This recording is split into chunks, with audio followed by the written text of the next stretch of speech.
বিসমিল্লাহির রহমানির রহিম। সম্মানিত শিক্ষক মণ্ডলী, আমি পার্টিসিপেন্ট বলছি না, শিক্ষক মণ্ডলী বলছি। আমাদের আজকের এই ট্রেনিং প্রোগ্রাম আমরা ফর্মালি এখন শুরু করতে যাচ্ছি। শুরুতে একটু কথা বলি যে আমার মাথায় এই ধারণাটা কেন আসলো হলো আমি বিএমআরসিতে প্রায় 12-13 বছর যাবত ওখানে ট্রেনার হিসেবে আছি। তো সেখানে আমি দেখি যে প্রায় ঢাকা মেডিকেল কলেজ সহ সকল সরকারি মেডিকেল কলেজ, বেসরকারি মেডিকেল কলেজ থেকে একদম এসএসবি করা প্রফেসর, ফুল প্রফেসর সহ পার্টিসিপেন্ট থাকে, আবার একদম মেডিকেল অফিসার, লেকচারার তারাও থাকে। তা আমি ওখানে এই গত এত বছরে ইবনে সিনা মেডিকেল কলেজের মাত্র 2 জন পার্টিসিপেন্ট পাইছি এই পর্যন্ত। তো এর থেকে আমার একটা ধারণা আসলো, আমি আপনারা অন্যভাবে নিয়েন না, আমার একটা ধারণা ছিল যে হয়তোবা ইবনে সিনা মেডিকেল কলেজে যারা আছে তারা রিসার্চ সম্পর্কে যথেষ্ট ভালো ধারণা রাখে, এই জন্য তারা এটা ডিজায়ার ফিল করছে না। কিন্তু এরপরে আরেকটা ঘটনা ঘটলো, সেটা হলো যে আমি আবার গত এই বিপ্লবের আগেও 3 বছর ছিলাম, এখন আবার প্রায় 1 বছর হলো এসআরসি সায়েন্টিফিক রিভিউ কমিটিতে ওখানে আলহামদুলিল্লাহ আছি। এটা থাকার কারণে ওখানে যে ফান্ডিং যে মিটিংগুলো হয়, সেই ফান্ডিং মিটিংয়ে আমাকে থাকতে হয়। তো সেখানে দেখি প্রায় 200, 250, 300, 400 অ্যাপ্লিকেশন পরে ফান্ড নেওয়ার জন্য। ফান্ড খুব বেশি না, এক্সপার্ট রিসার্চার হলো 5 লাখ আর স্টুডেন্ট রিসার্চার 2 লাখ। তো সেখানে দেখি সেই নাম না জানা অখ্যাত মেডিকেল কলেজ, সেখান থেকেও দিনাজপুর, বিভিন্ন জায়গা থেকে, দিনাজপুর আমি অখ্যাত বলছি ওই সেন্সে না, দূরত্বের হিসাবে আমি ওই সেন্সে বলি না, আপনারা বাবুকে ভুল বুঝেন না।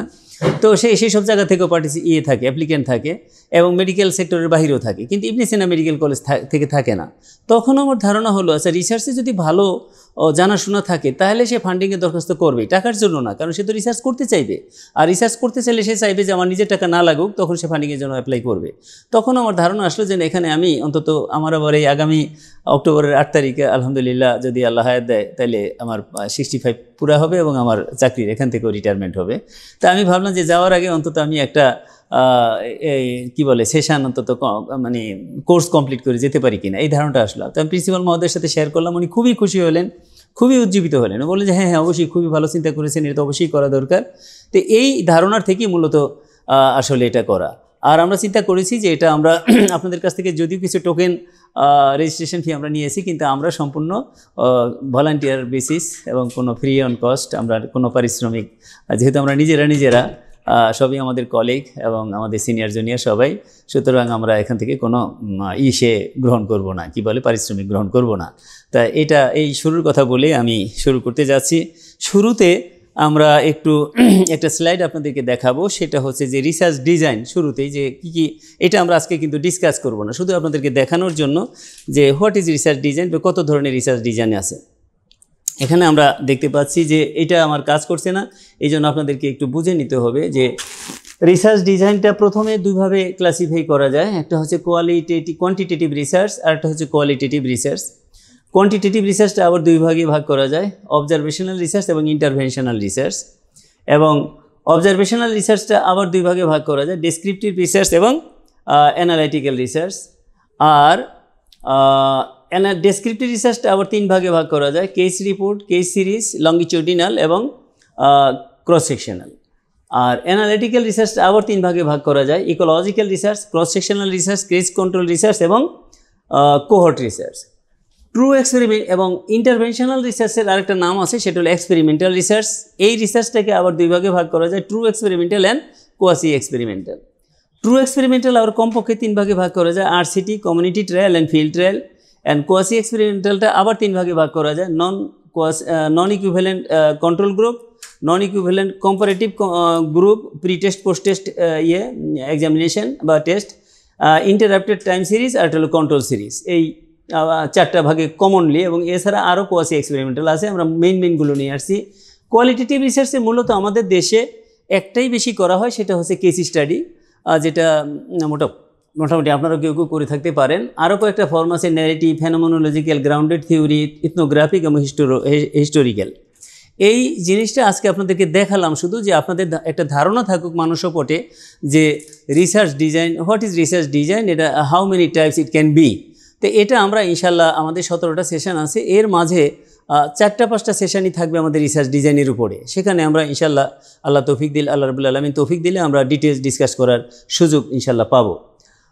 তো এরপরে আমরা আর একটা স্লাইড শুধু এই লেকচার থেকে দেখাবো, সেটা হচ্ছে যে রিসার্চ যে আমরা করি এর হায়ারার্কি, কোন রিসার্চের গুরুত্বটা বেশি, কোন রিসার্চের স্ট্রেংথ বেশি এবং কোন রিসার্চ বেশি আমাদেরকে মানে ট্রাস্টওয়ার্দি আর কি, আমাদেরকে বেশি কনফিডেন্স দিতে পারে। তার মধ্যে হলো 3 ভাগে ভাগ করা যায়, experimental, analytical, qualitative and descriptive. আমাদের এই পয়েন্টারটা ওই ইসেতে কাজ করে না, এলইডি বোর্ডে কাজ করে না, এটা আমার জানা ছিল না, বা এমন কোনো পয়েন্টার পাওয়া যায় কি না এটা খুঁজতে হবে যে এটা এলইডি বোর্ডে কাজ করে, আর না পাওয়া গেলে পয়েন্টার ছাড়াই আমাদের চলতে হবে। তো এটা এক্সপেরিমেন্টাল গ্রুপের যে 2টা, এর মধ্যে বলা হয় যে ওই দেখেন টপে, যেমন ওই স্পোর্টসের সময় বা খেলাধুলার সময় মাঠে আমরা স্কুলে বা কলেজে পড়ার সময় দেখেছি না, যে চ্যাম্পিয়ন হয় সে দাঁড়ায় মাঝখানে সবার উপরে, আর যারা কো চ্যাম্পিয়ন বা রানার্স আপ হয় তারা দাঁড়ায় সাইডে। ঠিক এখানে সেইভাবে করা হয়েছে, who is runner up, who is champion among the research design. তো এর মধ্যে আমরা দেখতে পাচ্ছি যে র্যান্ডমাইজড কন্ট্রোল ট্রায়াল, যাকে সংক্ষেপে আরসিটি বলা হয়, আরসিটি ইজ দি চ্যাম্পিয়ন। আরসিটির পরে একটু কম স্ট্রেংথ হচ্ছে বা একটু কম রিলায়েবল হচ্ছে non randomised concurrent and historical controls, এটার সংক্ষিপ্ত নাম হলো কোয়াসি এক্সপেরিমেন্টাল। এরপরে একটু কম হলো কোহর্ট স্টাডি, তারপরে আর একটু কম কেস কন্ট্রোল স্টাডি, আর একটু কম স্ট্রেংথ হলো ক্রস সেকশনাল স্টাডি, আর একটু কম হলো কেস স্টাডি, আর একটু কম কেস রিপোর্ট। এটা দেখেন আলাদা, সবগুলি আলাদা কালার। এই কেস রিপোর্টের ব্যাপারে আসলে অনেকে বলেন, কিছু কিছু সায়েন্টিস্টের মধ্যে দ্বিমত আছে, কিছু কিছু সায়েন্টিস্ট বলে এসে রিসার্চ, কিছু কিছু সায়েন্টিস্ট বলে এটা আসলে রিসার্চ না, এটা হচ্ছে একটা ডেসক্রিপশান। যেটা আসলে দীর্ঘদিন যাবত আমাদের ক্লিনিক্যাল ফিল্ডে আমাদের সিনিয়ররা কিন্তু রিসার্চ জানতো না, যারা উইথ ডিউ রেসপেক্ট যারা ক্লিনিশিয়ান ছিলেন, কিন্তু নাওডেজ আপনারা যারা ক্লিনিশিয়ান আপনারা অনেকেই কিন্তু আমাদের চেয়েও রিসার্চ ভালো বোঝেন, স্বীকার করতেই হবে। কিছু কিছু রিসার্চার আছেন ক্লিনিক্যাল ফিল্ডে বাংলাদেশেই, যে আমরা যারা পাবলিক হেলথ ফিল্ডে আছি আমাদের সাথে কোনো অংশে কম তো না, এবং কেউ কেউ আরও বেশি বোঝেন, জানেন। তো সুতরাং আগের দিনে যখন রিসার্চ জানতো না, তখন আমাদের টিচাররা কিন্তু সিএ সাহেবকে বা ইন্টার্নিকে যে রুগীর দায়িত্ব আছে বলতো, তোমার এই রুগীটার উপর আগামীকাল কেস স্টাডি আছে, এটা তৈরি করিও, এটা প্রিপেয়ার ফর কেস স্টাডি। কিন্তু actually in the language of the research it is not the case study, এটা হচ্ছে case report. Case study is totally separate thing, that is the research design. আর case study সম্পর্কে আরেকটা কথা আছে, case study একদিক থেকে যেমন রিসার্চ ডিজাইন, আর একদিক থেকে এটা মেথড অফ ডাটা কালেকশন। এটা আমরা পরবর্তীতে আসবো, যেদিন আমরা দেখেন আপনাদের শিডিউলে কোয়ালিটেটিভ ডিজাইন আছে, খেয়াল করেন, যদি না থাকে তাহলে আমি কারেকশন করে নিয়ে আসবো। কোয়ালিটেটিভ রিসার্চ যেদিন থাকবে সেদিন আমরা এই যে কেস স্টাডির যে 2টা কার্যকর, একই নাম কিন্তু 2টা কাজ, এটা আমরা সেদিন ইনশাল্লাহ ডিসক্রাইব করবো আলহামদুলিল্লাহ। তা আমরা এই এতটুকু বেসিক কথা বলার পরে আমরা এখান থেকে সরে যাব। আজকে আমরা আসলে এটা শুধুমাত্র আপনাদের চিন্তার খোরাক হিসেবে থাকলো, যা আপনাদের অ্যাটেনশন ড্র করার একটা টেকনিক হিসেবেও থাকলো। আজকে আমরা মূলত যে বিষয়টা আলাপ করব সেটা সিনিয়র যারা আছেন তাদের শুরুর দিকের ক্লাস, তো এটা তাদের কাছে খুব বেশি খুব বেশি ইন্টারেস্টিং লাগবে না। আমি আর একটু বলে রাখি, প্রথম 2-3টা ক্লাস কিন্তু আপনাদের কাছে স্পেশালি দোজ আর সিনিয়র্স, তাদের কাছে অত বেশি ভালো নাও লাগতে পারে।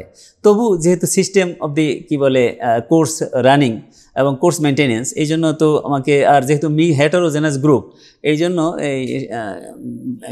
শুরুরটা এবং শেষেরটা কম গুরুত্বপূর্ণ, মাঝারি গুরুত্বপূর্ণ, বেশি গুরুত্বপূর্ণ, সবটাই কিন্তু ডিসকাশন করতে হবে। এই জন্য তা আজকে যেটা আমরা আলোচনা করব সেটা হচ্ছে আমাদের definition, types, source and presentation of data.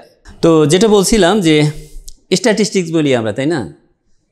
তাহলে হোয়াট ইজ স্ট্যাটিস্টিক্স? আমি কিন্তু মাঝে মাঝে, যদিও আমার এখানে রেসপেক্টেড টিচার্স, স্যারস অ্যান্ড ম্যামস, আমি যদি একটু ইন্টারাকশন করি আপনাদের কাছে, মাঝে মাঝে একটু জিজ্ঞেস করি, আপনারা কি এমব্রেসড হবেন, বিব্রত বোধ করবেন না তো? আচ্ছা, তাহলে স্ট্যাটিস্টিক্স কাকে বলে একটু যদি কেউ রেসপন্স করেন কাইন্ডলি। What is statistics? কারণ আপনাদের জন্য আরেকটু বেশি প্রয়োজন এই কারণে, আমার আরেকটা, ওই যে শুরুতে বলছিলাম তার সাথে আরেকটা কথা ভুলে গেছি, রিসার্চ আপনাদের জন্য বেশি আরও প্রয়োজন। এই জন্য যারা জুনিয়র তাদের জন্য প্রয়োজন 2টা কারণে, সামনে অ্যালার্মিং, কিন্তু মনে রাখেন অ্যালার্মিং। যারা সিনিয়র তাদের জন্য একটা কারণে, সিনিয়র যারা তাদের জন্য কারণ হলো এখন পোস্ট গ্রাজুয়েশন কোর্স যেভাবে আমাদের প্রতিষ্ঠানে এফসিপিএস আমরা পেয়েছি, তাই না? ফার্স্ট পার্টির জন্য পাইছি না? এবং আপনারা এখন এফসিপিএসের অনেকেই এক্সামিনার আছেন, এমএসএমডির এক্সামিনার আছেন। এখন এই এমএসএমডির যে থিসিস, এটাকে আরও ফর্মে এবং আরও স্ট্যান্ডার্ড করার চিন্তাভাবনা চলছে, হ্যাঁ, যাতে এটা এমফিল মানে ক্লিনিক্যাল এমফিল না, নন ক্লিনিক্যাল এমফিলের যে রিসার্চ এবং পিএইচডি, সেই লেভেলে নিয়ে আসার চিন্তাভাবনা বিভিন্ন পর্যায়ে আলাপ আলোচনা হচ্ছে। যদি এটা হয় আপনাদের কিন্তু পরীক্ষা নিতে হবে এবং পরীক্ষা নিচ্ছেন।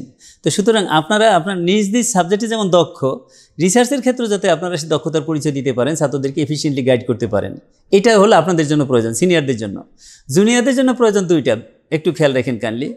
উপর মহলে কথাবার্তা হচ্ছে, যারা এখানে প্রফেসর জিয়া হয়তো খোঁজখবর আর রাখতে পারেন বা আরও কেউ কেউ রাখতে পারেন, আমি হয়তো জানি না অতটা, যে আমাদের যেই পদ্ধতিতে মেডিকেল কলেজে প্রমোশন হচ্ছে, শুধু প্রাইভেটে না, কি বলে গভর্নমেন্টেও, this is totally a faulty technique এবং internationally non acceptable technique, process, method. কারণ এই প্রসেসে, এই টেকনিকে হয় না, প্রমোশন হয় না। কীরকম? আপনার 5টা পাবলিকেশান থাকলে আপনি প্রফেসর হয়ে যাবেন। এই 5টা পাবলিকেশানের মধ্যে অফিসিয়ালি বাই রিটেন নাই, কয়টা আপনি অথার হবেন, কয়টা আপনার কো অথর হবেন। সেই পাবলিকেশান আপনার কি ইসে আছে কি না, কি বলে ইন্ডেক্স জার্নাল না নন ইন্ডেক্স জার্নাল, কোন জার্নাল, এটা কিন্তু এখনও ক্যাটাগরাইজ করার, কোনটাতে কত মার্কিং ক্যাটাগরাইজ করা হয়নি। এ ধরনের চিন্তাভাবনা চলছে। বিপ্লবের আগের থেকে এটা শুরু হয়েছে। আমি একটা হাই পাওয়ার মিটিংয়ে ছিলাম, সেখানে অলরেডি কথাবার্তা হচ্ছে যে আমাদের প্রমোশন সিস্টেমটাকে স্ট্যান্ডার্ড করা যায় কি না এবং ইন্টারন্যাশনালি অ্যাকসেপ্টেবল রেঞ্জের ইয়ের মধ্যে, প্রসেসের মধ্যে নিয়ে আসা যায় কিনা, even in public university in our country. Dhaka university এবং চিটাগাং ইউনিভার্সিটিতে যেভাবে প্রমোশন হয়, অন্তত সেভাবে প্রমোশনও করা যায় কিনা। আমরা কিন্তু কথায় কথায় কম্প্যারিজন করি যে আমরা হলাম 3rd ক্লাস প্রফেসর, রাগ করিয়েন না কিন্তু, আপনারা অনেক কেউ কেউ হয়তো নাও জানতে পারেন। You are the respected professor, honourable professor, but you are the 3rd class professor. 3rd class না, র্যাঙ্ক 3। আমি ইচ্ছা করে 3rd ক্লাস বললাম, আপনারা আমাকে মাফ করবেন। কিভাবে? আপনার র্যাঙ্কিং, আপনার হলো র্যাঙ্কিং হলো গ্রেড 3। আপনি জানেন যে ঢাকা বিশ্ববিদ্যালয়ের টিচার যারা, তারা 3টা র্যাঙ্ক হোল্ড করে। র্যাঙ্ক 3তে তাদের প্রমোশন হয়, র্যাঙ্ক 2তে যায়, তারপরে র্যাঙ্ক 1-এ যায়, গ্রেড 1-এ যায়। তাহলে গ্রেড 1-এর তুলনায়, এবং তাকে দেখবেন ওই হাই পাওয়ার কোনো মিটিংয়ে গেলে প্রফেসর সাহেব আপনাকে কার্ড বের করে দিবে, ওই কার্ড বের করে দিয়ে লেখা প্রফেসর অমুক এই সেই, তারপরে সুন্দর করে হাই কালার দিয়ে লেখা গ্রেড 1, যাতে আপনি তাকে আপনার সমকক্ষ প্রফেসর না করেন, সে যে আপনার সাথে অনেক বড় প্রফেসর, এটা যাতে আপনি এগ্রি করে নেন। আমার যদি কথা বেশি হয়ে যায় আমাকে একটু থামাই দিও, মাহির একটু থামাই দিও, বাড়তি কথা বেশি হয়ে গেলে।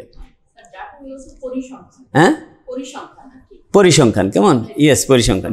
যদি আমি একটু ফর্মালি আপনার স্টুডেন্টকে আপনি গাইড করবেন, তখন তো শুধু পরিসংখ্যান বললে হবে না, আপনি কিন্তু ফর্মালি।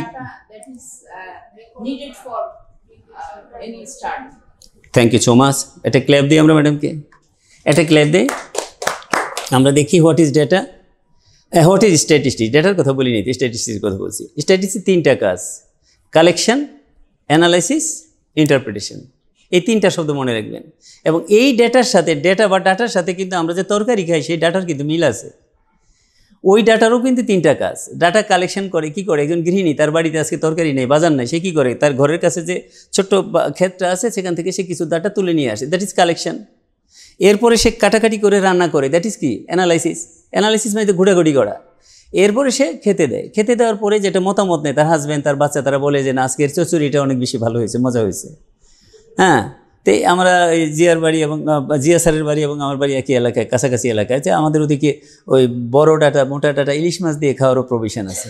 হ্যাঁ, আবার ছোটো বা চিকন ডাটা চচ্চড়ি করে, যাই হোক সেটা ভিন্ন কথা। এখন এই যে ডাটা আপনি মনে রাখবেন সবসময়, সারা জীবন ছাত্রদেরকে যখন গাইড করেন, এটা মনে রাখবেন। ওই ডাটা এবং এই ডাটা, ওই ডাটা যেমন 3টা কাজ: কালেকশন, কাইটা নিয়ে আসে, রান্নাবান্না করে, অ্যানালাইসিস এবং মতামত চায়, ইন্টারপ্রিটেশন। এবং এই ডাটা হলো কালেকশন, অ্যানালাইসিস এবং ইন্টারপ্রিটেশন। আপনি যদি এইভাবে মনে রাখেন, সারাটা জীবন ভুলবেন না কিন্তু।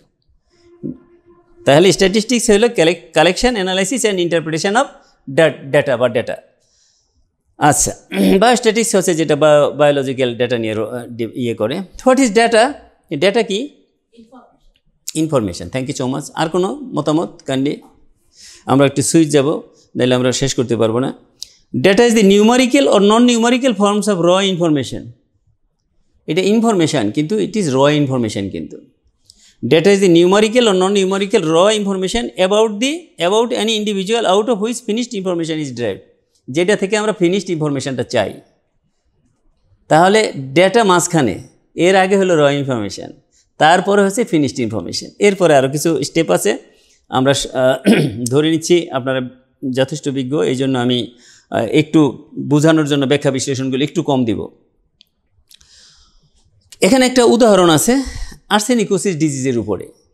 পাবলিক হেলথ রিলেটেড, তো এই জন্য আমি ক্লিনিক্যাল এক্সাম্পল কম দিছি, কারণ আমার ভুল হয়ে যেতে পারে, কারণ আমার তো ক্লিনিক্যাল নলেজ কম, এই জন্য পাবলিক হেলথ ফিল্ডের উদাহরণ দিয়েছি। র ইনফরমেশন হলো যে কিছু হেলথ ওয়ার্কার, আপনি সিভিল সার্জন আছেন, আপনার কাছে এসে রিপোর্ট করলো যে health workers of any area reported that several people found to develop peculiar skin disease.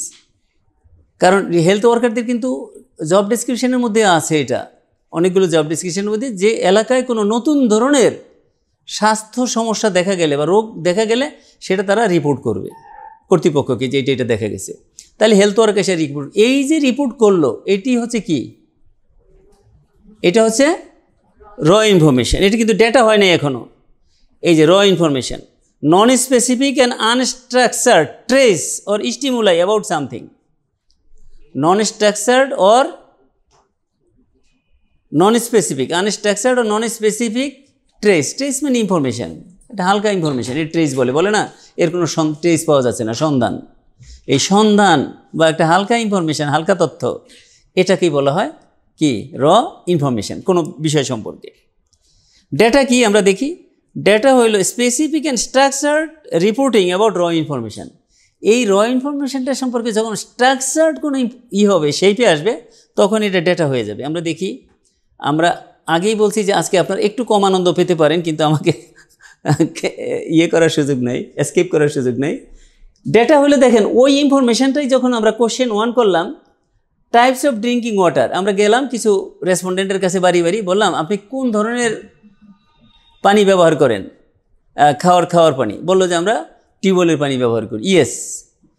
দ্বিতীয় প্রশ্ন করলাম, is there any raindrop spot on chest. আমরা জানি আর্সেনিকোসিস হলে দুইটা সবচেয়ে মেজর ফাইন্ডিংস, এখানে স্কিন ডিজিজের কেউ আছেন কিনা।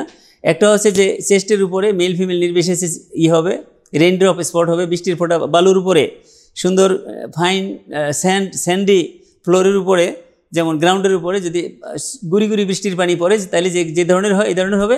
আর একটা হলো থাইতে, দুইটাই কিন্তু গোপন জায়গা, থাইতে।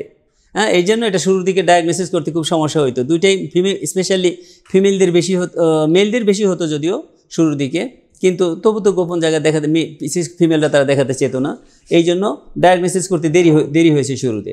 তাহলে এটা হলো 3 নম্বরে আমরা প্রশ্ন করলাম, is there any keratosis in the eye. কারণ আমরা জানি কি কেটারোসিস তো বলে নাকি, না কেটারোসিস বলেন, কেরাটোসিস আমি ভুল লিখছি বোধ হয়, না লিখছি ঠিক, উচ্চারণ করছি বল, keratosis. Is there any keratosis in the eye, কারণ আই এ কেরাটোসিস ডেভেলপ করে। চতুর্থ আমরা জিজ্ঞেস করলাম যে রাফনেস অফ দি স্কিন, কারণ স্কিন আজকে ওই যে আমাদের প্রফেসর আনোয়ার স্যার আছেন, ওই স্কিন আর্সেনিকোসিস সন্দেহ করলে তাছে হ্যান্ডশেক করে। এখনকার দিনে হ্যান্ডশেক কম করে বিভিন্ন কারণে, এই কোভিড আসার পরে, আগে হ্যান্ডশেক করতো, কারণ হ্যান্ডশেক করলে ডায়াগনোসিস হয়ে যায় যে এটা মোটামুটি 50% যে এটা আর্সেনিকোসিস। এই যে এখন শেপিংটা দিলাম, স্পেসিফিক ইনফরমেশনটা পাইলাম, এইটা হয়ে গেল ডেটা। তাহলে ডেটার ডেফিনিশনটা কী ছিল, specific and structured reporting about র ইনফরমেশন। র ইনফরমেশন সম্পর্কে একটা স্পেসিফিক এবং স্ট্রাকচার্ড যখন সেন্স আসে বা ধারণা আসে, তখন সেটা হয়ে যায় ডেটা। আর ডেটার উপরে হয় finished information. Finished information is গেদার্ড after processing, formatting and summarising. Analysis করার আগ পর্যন্ত ফরম্যাটিং, তারপরে প্রসেসিং অ্যান্ড সামারাইজিং। সেটা কীরকম আমরা দেখি, সেটা হলো যেমন আউট অফ 1500 লোকের কাছে আমরা গেছি বাড়ি, সেখানে 160 জনকে পাইছি, তারা বলছে ড্রিঙ্কিং ওয়াটার কি তারা টিউবওয়েল থেকে খায়। তারপরে 160 জন পাইছি যে তাদের টিউবওয়েল, 160 জন। 15 জন পাইছি তাদের রেইনড্রপ স্পট আছে, 12 জন পাইছি তাদের ক্যারাটোসিস আছে, এবং 13 পাইছি তাদের রাফনেস অফ দি পাম আছে, হাতে পামের স্কিন রাফনেস হয়ে গেছে। তাহলে এই যে আরও সিস্টেমেটিক্যালি এটাকে সাজালাম, এটাকে কী করলাম, ফরম্যাটিং করলাম। অ্যানালাইসিস কিন্তু এখনও করিনি, শুধু সামারাইজিং করছি এবং ফরম্যাটিং করছি। সামারাইজিং, ফরম্যাটিং আর কি, দেখেন 3টা শব্দ আছে, summarising, formatting and processing, summarising এবং summarising, processing, formatting and summarising. তখন এটা হয়ে যায় ফিনিশড ইনফরমেশন। এরপরে স্ট্যাটিস্টিক্স কখন হবে, যখন এটা আপনার করবেন, কি বলে, আপনি অ্যানালাইসিস করবেন। অ্যানালাইসিস করে আপনি দেখলেন যে হ্যাঁ, yes, significant relationship was found between drinking of arsenic contaminated water and arsenicosis. আপনারা জানেন এই গল্প, যেটা ডায়াগনোসিস করতে কিন্তু অনেক দিন সময় লেগেছে, বিশেষ করে রাজশাহী অঞ্চলে আম হয় বেশি, কি যেন জেলাটার নাম, চাপাইতে বাঁশগ্রাম একটা ইউনিয়ন আছে, বাঁশগ্রাম। এই বাঁশগ্রামে 80 দশকের গোড়ার দিকে তখন দেখা গেল যে এখান থেকে প্রচুর রুগী রাজশাহী মেডিকেল কলেজে যাচ্ছে, বিশেষ ধরনের চর্ম ডাক্তাররা ডায়াগনোসিস করতে পারতেছে না এবং যার ওষুধপত্র দিচ্ছে তাতে কোনো কাজ হচ্ছে না। এরপরে ঢাকা থেকে পাবলিক হেলথ এবং বুয়েটের একটা জয়েন্ট টিম সেখানে গেল এবং সেখানে যে ওই গ্রামে গেল, তারা প্রায় মাসখানিক সেখানে প্রাইমারি স্কুলে তাবু ফেলার মতো তাবু ফেলে তারা মাসখানিক থাকলো, শুনছি 2 মাসের মতো থাকছে তারা, এবং তারা এটা রুট কজ বের করার চেষ্টা করলো। রুট কজ কোনো অবস্থাতেই পাওয়া যাচ্ছে না। তখন তাদের মাথায় ধারণা আসলো যে মহিলাদের তুলনায় পুরুষদের বেশি। এটার কারণ কি? রিসার্চ কিন্তু এটাই যে আপনি খোঁজা যে কেন, হোয়ার ইজ দি ক্লু বের করা। যেমন আর্কিমিডিসের এটা আমরা জানি, তার মাথায় ধারণা আসলো যে লোহা ডুবে যায় কিন্তু ওই লোহা দিয়ে জাহাজ বানায়, সেই জাহাজ ভাসে, তাহলে কারণটা কি? এই কারণ খুঁজতে খুঁজতে তখন তিনি একদিন পেয়ে গেলেন ধারণা, ইউরেকা, তারপর দৌড় দিলেন কাপড় চোপড় ছাড়াই। ঠিক সেই একই রকমভাবে ওই রিসার্চাররা খুঁজতে থাকলেন যে হোয়ার ইজ দি রিজন, কেন এরকম হয়। এরপর ওনারা হঠাৎ করে দেখলেন যে পুরুষদের বেশি হয়, মহিলাদের কম হয়। তাহলে কি কারণ থাকতে পারে যে এমন পুরুষরা বেশি করে মহিলারা কম? তাহলে একটা ধারণা করলেন যে পুরুষরা বাইরে থাকে, রৌদ্র বেশি লাগে, মহিলারা ঘরে থাকে, রৌদ্র কম লাগে। তাহলে কিন্তু সেটা মিলে না, কারণ রাজশাহী অঞ্চলে কিন্তু ফিমেলরা অনেকে আগের থেকেই ফিল্ডে কাজ করার প্র্যাকটিস আছে, যেটা এখন এদিকেও অনেকটা শুরু হয়ে গেছে। তারপরও এটা সাইন্টিফিক্যালি মেলাতে পারছেন না। অনেক ইসের পরে তাদের কারো না কারো মাথায় একটা ক্লু আসলো, আচ্ছা পুরুষরা তো 12 জায়গায় যায়, শহরে যায়, রাজশাহী যায়, ঢাকা যায়, বিভিন্ন জায়গায় যায়, তাহলে বিভিন্ন জায়গার পানি খায়। এমনি তো পুরুষদের একটা বদনাম আছে যে তারা 7 ঘাটের পানি খায়, হ্যাঁ, ফিমেলদের তো সেই বদনামটা নাই, তারা তো ঘরের পানি খায়। তাহলে এটা কোনো কারণ হতে পারে কি না, তাদের মাথায় একটা ধারণা আসলো। এই ধারণার প্রেক্ষিতে তারা এখানকার পানি ঢাকাতে নিয়ে এসে ল্যাবে টেস্ট করলেন। টেস্ট করার পরে দেখলেন যেখানে আর্সেনিকোসিস বেশি। ক্লুটা পেয়ে গেলেন, একদম ইউরেকা, বিশাল ইউরেকা। তখনকার সময় কিন্তু একদম পত্রপত্রিকায় আসছে এবং এটা ওয়ার্ল্ড জার্নালেও কিন্তু আসছে। কোন জার্নালে আসছে আমি নামটা মনে করতে পারতেছি না।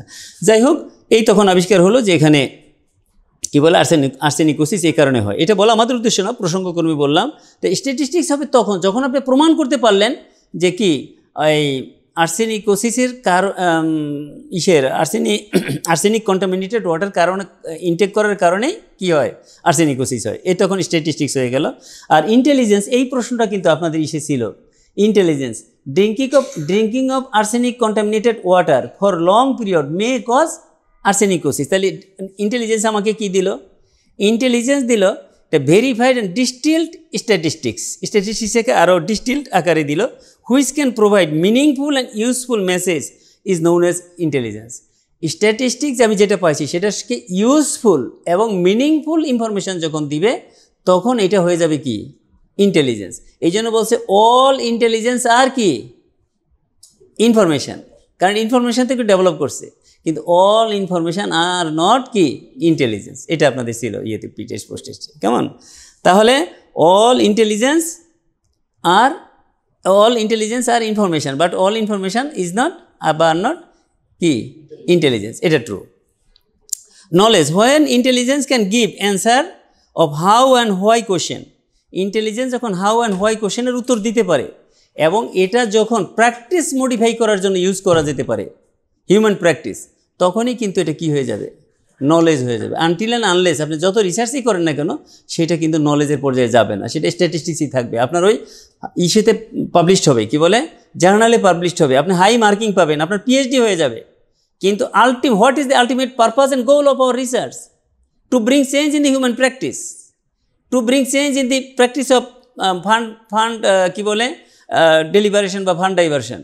পলিসি মেকারদের আমি যদি রাজি করতে না পারি যেটা এটা দিয়ে আপনি করেন, ফান্ড অ্যালোকেট করেন বা ফান্ড মোবিলাইজ করেন, তাহলে কী হবে, আমার রিসার্চটা ইফেক্টিভ হলো না, এটা নলেজে পরিণত হলো না। Thank you so much. এই ব্যাপারে আমরা আর আলোচনা করছি না, এটা আমরা সংক্ষেপে দেখাচ্ছি যে raw information, then data, then finished information, then statistics, then intelligence, then knowledge. And শুরু হয় র ইনফরমেশান দিয়ে, শেষ হয় নলেজে। নলেজের পরে আরও আছে, সেটা আমরা আজকে আলোচনা করব না।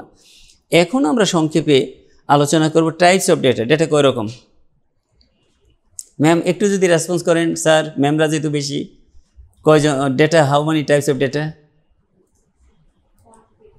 Sir? Primary, secondary, qualitative data, non কি কোয়ালিটেটিভ ডেটা, আর স্যার ম্যাম, যে যে কেউ, এটা আপনাদের এমব্রেস করা না, জাস্ট একটা ইয়ে নেওয়া। Raw data process data, thank you so much. Numerical, non numerical, তাই না? তাহলে কিন্তু আপনাদের সাম আপ করলে সবার কথাগুলো একসাথে মিলালে কিন্তু স্লাইডটা হয়ে যায়। হ্যাঁ, সবার কথাগুলো একসাথে মিলালে। তাহলে আমরা দেখি 3 ভাগে ভাগ করা যায়। On the basis of the source, on the basis of presentation, on the basis of variables. আপনারা এক একজন হয়তো এক একটা মনে রাখছেন, একভাবে বলছেন। তাহলে on the basis of source হলো primary data, secondary data and tertiary data. এটি আমরা বেশি জানি বা বেশি আমরা এটার সাথে use to. Primary data, secondary data and tertiary data. আমরা দেখব আজকে মোটামুটি ডিটেলস তার ক্যারেক্টারিস্টিক্স কী। আমরা তো সুপারফিশিয়াল জানি যে এটাকে প্রাইমারি ডেটা বলে, এটাকে সেকেন্ডারি ডেটা, টারশিয়ারি বলে। কেমন? আমরা এটা দেখার চেষ্টা করব। On the basis of presentation, raw data, group data without class interval and group data with, বলেন একটু সাউন্ড দেন, with those who are specially একটু কী বলে, ইয়াং জুনিয়র বলবো না, ইয়াং, তারা একটু সাউন্ড দেন, তাহলে আমার একটু আনন্দ লাগবে। আর on the basis of variables, qualitative and quantitative. Qualitative আবার 2 রকম। আমরা এটা ডিটেলস আজকে ডিসকাশন করব না, কারণ এটা হলো যেহেতু ভেরিয়েবল থেকে আসছে, ভেরিয়েবল যখন ক্লাসিফাই করব, আজকের ক্লাসে সম্ভব হলে করব, তাহলে আমরা সেদিন করব। আর কোয়ান্টিটেটিভটা আবার 2 রকম, একটা ডিসক্রিট আর একটা কি কন্টিনিউয়াস। ডিসক্রিট আর কন্টিনিউয়াস।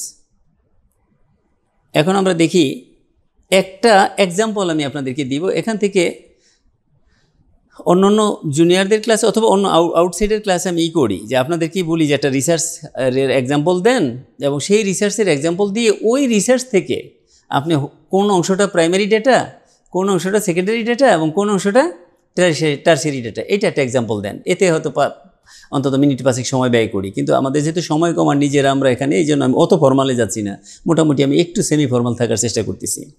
এই জন্য আমি নিজেই বলে দিচ্ছি যে একটা রিসার্চ এরকম, টাইটেলটা হলো খুবই প্লেন টাইপ অফ একটা রিসার্চ, যে contraceptive practice among the tribal women of Bangladesh. ওখানে গ্যাপ পড়ে গেছে, ওটা এমনি printing mistake. Contraceptive practice among the tribal women of Bangladesh. পাহাড়ি নারীদের মধ্যে কন্ট্রাসেপটিভের প্র্যাকটিসটা কেমন, পাহাড়ি নারীদের মধ্যে কন্ট্রাসেপটিভের প্র্যাকটিসটা কেমন, এর উপরে আমরা একটা রিসার্চ করব। এবং আমরা করলাম, আমাদের মুকিত স্যার সেটার আমাদের টিম লিডার, তার আন্ডারে জিয়া স্যার আছেন এবং আরও যারা আছেন সবাই মিলে, ম্যাডামরা আছেন, আমরা এই রিসার্চটা করলাম। করার পরে এখন বলতে হবে, আমরা স্লাইডে যাওয়ার আগে এখান থেকে প্রাইমারি ডাটা কী পাবো, সেকেন্ডারি ডাটা কীভাবে পাবো, কী পাবো এবং টারশিয়ারি ডাটা কোনটা পাবো, একটু যদি সংক্ষেপে বলেন। আমি একটু সময় বাঁচাই দিছি, যে টাইটেলটা আমি নিজেই বলে দিছি, এই জন্য কাইন্ডলি যদি একটু বলেন এটা প্রাইমারি ডাটা কী হতে পারে, সেকেন্ডারি ডাটা কী হতে পারে, টারশিয়ারি ডাটা কী হতে পারে। কারণ ডেটা তো রিসার্চের ভিত্তিতেই আসবে, তাই না? রিসার্চ ছাড়া তো ডেটা আসবে না।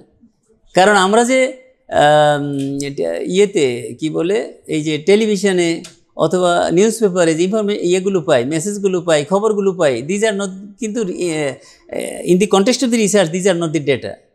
সুপারফিশিয়ালি বলা হয় যে আমাদের ডেটা আছে, রিসার্চ আছে, কিন্তু এটা আসলে কিন্তু যদি রিসার্চ বেসড যদি কোনোটা থাকে, কখনো কখনো থাকে, সেটা অবশ্য ডেটা হয়। কিন্তু তাও আমাদের দেশে নিউজ পেপার এটা বিশেষ করে মুশকিল, কারণ সেখানে মতলববাজি থাকে। সেখানে যে যাকে যেমন সেদিন দেখলাম যে ইউটিউবে যে কোন দল কত পার্টি পাবে, সেখানে আওয়ামী লীগ পাবে হলো 163 আসন, তো এবং এটা 50 লক্ষ ভোটারের উপরে জরিপ করা হয়েছে। তো এখন এটা রিসার্চ বললেই যে রিসার্চ হয়ে যায় তা তো আর না, তাই না? ফাইন। তাহলে এই রিসার্চটার উপরে contraceptive practice among the tribal women of Bangladesh, আমরা নিজেরা তো এই জন্য পরিচিতি হইনি, পরিচিতি হওয়া কি দরকার ছিল? তাহলে আমি যখন একটু ব্রেক দিব তখন আমরা পরিচয় হয়ে নিব, কেমন? আচ্ছা, তাহলে প্রথমে প্রাইমারি ডেটার বৈশিষ্ট্য কি, কাকে আমরা প্রাইমারি ডেটা বলবো? জি বলেন ম্যাডাম, সাহস করে বলেন। না, এখানে ট্রাইবাল বলা দরকার নেই, এমনি প্রাইমারি ডেটার বৈশিষ্ট্য বলেন, characteristics of primary data. Sir কোন এলাকায় কাজটা করছি, কত নাম্বার অফ পিপলের উপরে করছি, আচ্ছা কারা করছে, থ্যাংক ইউ সো মাচ। অর্থাৎ যে ডেটাটা আমি ডাইরেক্টলি কালেক্ট করলাম, ডাইরেক্টলি ফ্রম দি ফিল্ড, তাহলে আমরা জিয়া স্যারকে একটা ক্ল্যাপ দিই, এটা ক্ল্যাপ দিই। প্রাইমারি ডেটা নাম্বার ওয়ান বৈশিষ্ট্য হলো ডাইরেক্টলি, দেখেন নাম্বার ওয়ান হলো directly collected from field, colour করা আছে। 2 নম্বর হলো individual level first hand information is available only in primary data. খেয়াল করেন, এর খুবই ইম্পর্টেন্ট পয়েন্ট কিন্তু। ডাইরেক্টলি কালেক্টেড ফ্রম ফিল্ড এটা অত ইম্পর্টেন্ট না, আপনারা এমনি জানেন, যেটা ডাইরেক্টলি ফিল্ড থেকে যেটা নেওয়া হয় সেটা হচ্ছে হলো প্রাইমারি ডেটা। নাম্বার 2 বৈশিষ্ট্য যেটা, এটা খুব ইম্পর্টেন্ট।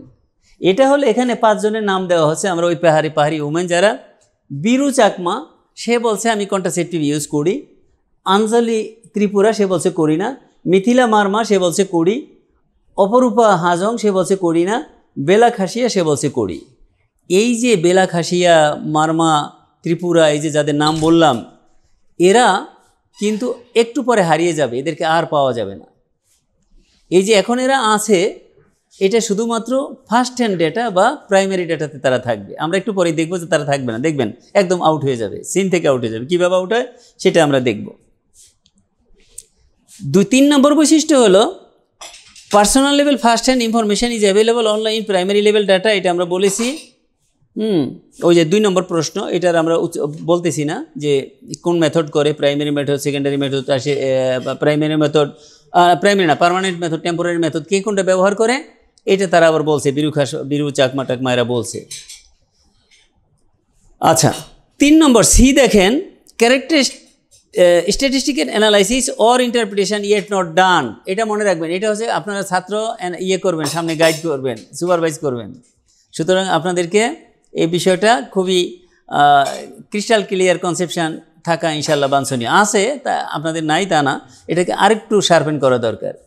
তাহলে এই বৈশিষ্ট্যটা প্রাইমারি ডেটার জন্য সবচেয়ে বেশি ইম্পর্টেন্ট। আপনার স্টুডেন্টকে আপনি বলবেন যে প্রাইমারি ডেটার যতগুলো ক্যারেক্টারিস্টিক্স আছে তার মধ্যে এই ক্যারেক্টারিস্টিক্স সবচেয়ে বেশি প্রমিনেন্ট, সেটা হচ্ছে কি যে ইয়েট নট কি অ্যানালাইজড অ্যান্ড ইন্টারপ্রিটেড। যেই ডাটা অ্যানালাইজড হয়ে গেছে এবং ইন্টারপ্রিটেড হয়ে গেছে সেই ডাটা আর কি থাকে না, প্রাইমারি ডেটা থাকে না।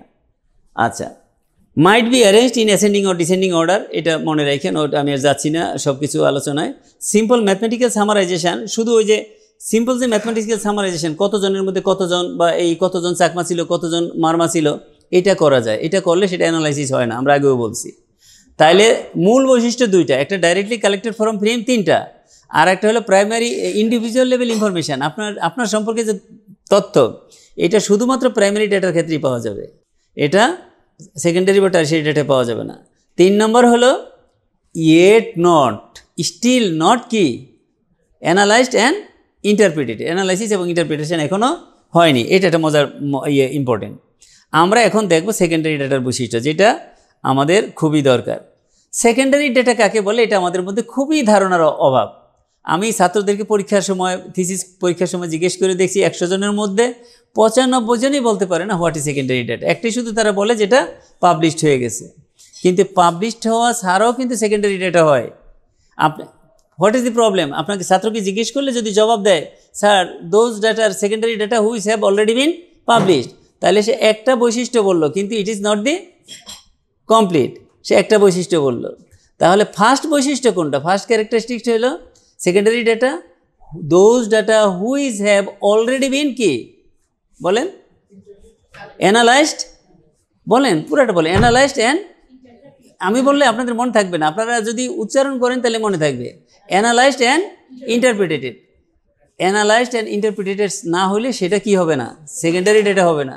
আপনি যদি শুধু বলেন যে those data which have been published in journal, recognized journal, তাহলে ইনকমপ্লিটনেস কী থাকলো? এটা যে বলতে পারবে তাকে একটা বিশাল বড় ক্লেপ দিব। আপনি যদি বলেন যে হ্যাঁ those data which have been publish, এটা কিন্তু কারেক্ট, কিন্তু একটু ইনকমপ্লিট থাকলো।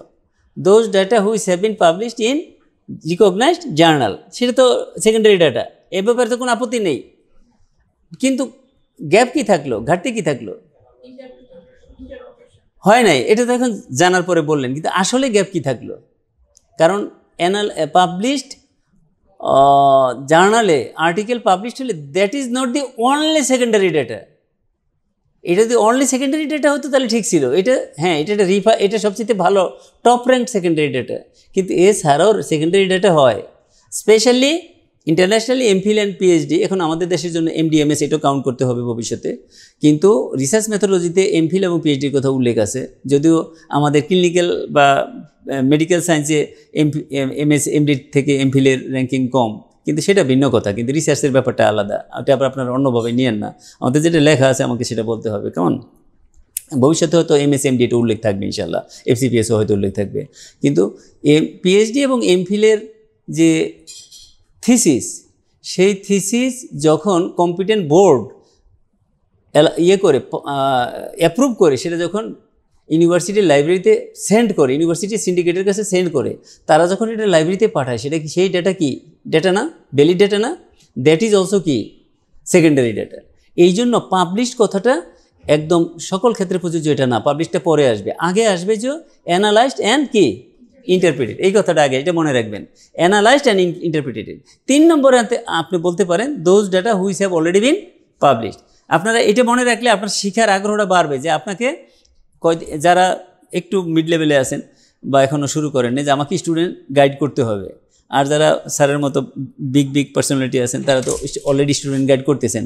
আমাদের প্রিন্সিপাল মহোদয় সেদিন বলতেছিলেন আমি ওই হব, কি বলে, রেজিস্ট্রেশন করব। তাই আমি বললাম আপনি রেজিস্ট্রেশন করলে আপনার টাকাটা জলে যাবে, কারণ আপনি থাকতে পারবেন না, আমি জানি।